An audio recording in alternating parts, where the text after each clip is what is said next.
Assalamualaikum warahmatullahi wabarakatuh. Di sini saya ingin menjelaskan tentang kerangka dasar penyusunan dan penyajian laporan keuangan syariah atau KDPPLKS. Pertama-tama, perkenalkan nama saya Clariza Cantika Cipta dengan NIM 2208031020224 dari program studi D3 Administrasi Keuangan Fakultas Ekonomi dan Bisnis untuk memenuhi tugas mata kuliah akuntansi perbankan syariah kelas A dengan dosen pengampu Bapak Dr. Andes Marmono Singgih MSI. Yang pertama ada perkembangan KDPPLKS. Kerangka dasar merupakan rumusan konsep yang mendasari penyusunan dan penyajian laporan keuangan bagi penggunanya. Yang pertama di sini ada tujuan dan penerapan KDPPLKS. Tujuan dan penerapan KDPPLKS ada 4. Yang pertama, penyusunan standar akuntansi keuangan syariah dalam pelaksanaan tugasnya. Yang kedua, penyusunan laporan keuangan untuk menanggulangi masalah akuntansi syariah yang belum diatur dalam standar akuntansi keuangan syariah. Yang ketiga, auditor dalam memberikan pendapat mengenai apakah laporan keuangan disusun sesuai dengan prinsip akuntansi syariah yang berlaku umum.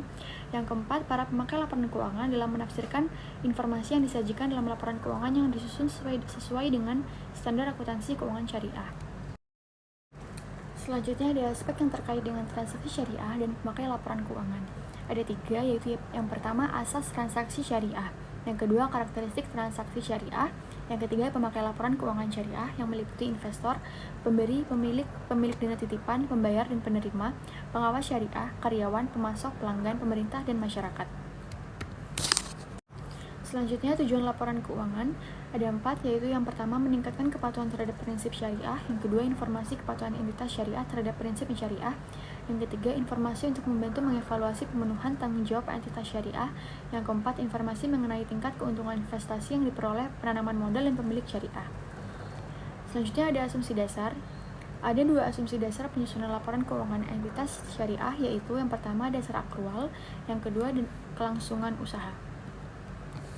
Selanjutnya ada karakteristik kualitatif informasi keuangan syariah, yaitu ada 4. Yang pertama dapat dipahami, yang kedua relevan, yang ketiga andal, yang terakhir dapat dibandingkan. Selanjutnya unsur-unsur laporan keuangan. Sesuai dengan karakteristiknya, laporan keuangan entitas syariah antara lain meliputi komponen-komponen berikut. Yang pertama, komponen laporan keuangan yang mencerminkan kegiatan komersial. Komponen ini meliputi laporan keuangan, laporan laba rugi, laporan arus kas, dan laporan perubahan ekuitas. Yang kedua, komponen laporan keuangan yang mencerminkan kegiatan sosial. Komponen ini meliputi laporan sumber dan penggunaan dana zakat serta laporan sumber dan penggunaan dana kebajikan. Yang ketiga, komponen laporan keuangan lainnya yang mencerminkan kegiatan dan tanggung jawab khusus entitas syariah tersebut. Selanjutnya yaitu pengakuan dan pengukuran unsur-unsur laporan keuangan. Pengakuan unsur-unsur laporan keuangan ada 5, yaitu yang pertama pengakuan aset, yang kedua pengakuan kewajiban, yang ketiga pengakuan dana syirkah temporer, yang keempat pengakuan penghasilan, yang kelima pengakuan beban. Dan pengukuran unsur-unsur laporan keuangan ada 4, yaitu biaya historis, biaya kini, nilai realisasi, dan nilai sekarang. Biaya historis. Aktiva dicatat sebesar pengeluaran kas yang dibayarkan atau sebesar nilai wajar imbalan yang diberikan untuk memperoleh aktiva tersebut pada saat perolehan. Kewajiban dicatat sebesar jumlah yang diterima sebagai penukar dari kewajiban atau dalam keadaan tertentu dalam jumlah kas yang diharapkan akan dibayarkan untuk memenuhi kewajiban dalam pelaksanaan usaha yang normal. Yang kedua, biaya kini atau biaya berjalan. Aktiva dinilai dalam jumlah kas yang seharusnya dibayar bila aktiva yang sama atau setara aktiva diperoleh sekarang. Kewajiban dinyatakan dalam jumlah kas yang tidak didiskontokan yang mungkin akan diperlukan untuk menyelesaikan kewajiban. Yang ketiga, ada nilai realisasi atau penyelesaian. Aktiva dinyatakan dalam jumlah kas yang dapat diperoleh sekarang dengan menjual aktiva dalam pelepasan normal. Kewajiban dinyatakan sebesar nilai penyelesaian, yaitu jumlah kas yang tidak didiskontokan dibayarkan untuk memenuhi kewajiban pelaksanaan usaha normal. Dan yang terakhir ada nilai sekarang. Aktiva dinyatakan sebesar arus kas masuk bersih di masa depan yang didiskontokan ke nilai sekarang dari pos yang diharapkan dapat memberikan hasil dalam pelaksanaan usaha normal.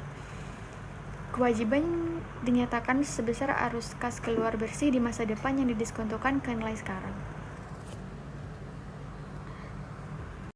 Dan yang terakhir, catatan atas laporan keuangan. Yang pertama, pengungkapan mengenai dasar pengukuran dan kebijakan akuntansi yang diterapkan. Yang kedua, informasi pendukung pos-pos laporan keuangan sesuai urutan sebagaimana pos-pos tersebut disajikan dalam laporan keuangan dan urutan penyajian komponen laporan keuangan. Yang ketiga, pengungkapan lain termasuk kontingensi, komitmen, dan pengungkapan keuangan lainnya serta pengungkapan yang bersifat non-keuangan. Sekian penjelasan materi dari saya, kurang lebihnya mohon maaf. Wassalamualaikum warahmatullahi wabarakatuh. Terima kasih.